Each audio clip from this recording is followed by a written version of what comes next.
The load capacity of a linear ball bushing bearing is affected by its orientation with respect to the applied load. For maximum capacity, the linear bearing is oriented so the load is distributed between load-bearing tracks.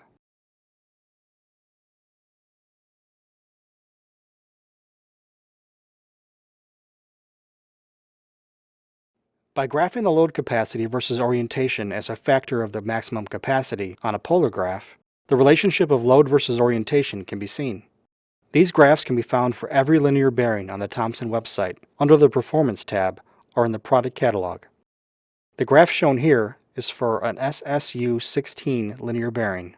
Notice that when the load is applied so it is distributed evenly over multiple tracks, the capacity is the highest, and when applied directly over the bearing track, it is at the lowest.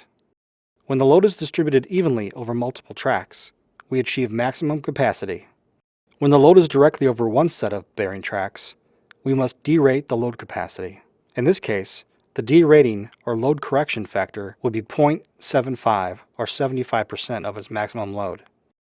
Closed linear bearings can be clocked at different angles inside their housings. The load capacity can be optimized by orienting the linear bearing to distribute the load over multiple bearing paths. If the optimal orientation to the load cannot be guaranteed, derate the linear bearing. When using open linear bearings, there is another important situation to consider.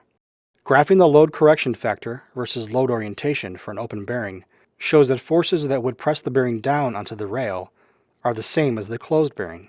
But the capacity for loads pulling opposite of the slot or trying to pull the bearing off the rail is greatly reduced.